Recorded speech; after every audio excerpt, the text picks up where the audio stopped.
கோதுமை மாவில் தோசை எப்படி பண்ணுறதுன்னு பார்க்கலாம் ஃப்ரெண்ட்ஸ். இது வந்து நான் கோதுமை மாவு வந்து நல்லா கரைச்சி வச்சுக்கிட்டேன்.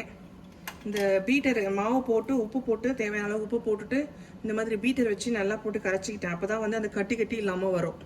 ஸோ இந்த மாதிரி கரைச்சிக்கிட்டு அதுக்கப்புறம் தோசை எப்படி ஊற்றணும்னு காட்டுறேன் உங்களுக்கு.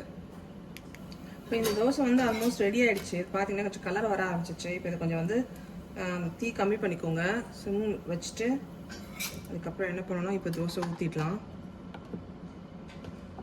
முக்கால் கரண்டி எடுத்திருக்கேன்.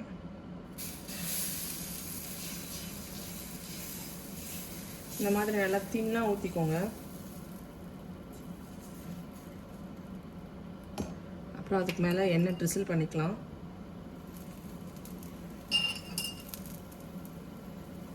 தோசை நல்லா குக் ஆகும் போது நல்லா தீ கொஞ்சம் நல்லா நிறைய வச்சுக்கோங்க. அப்போ தான் வந்து அடியிலலாம் நல்லா செவக்காக வரும்.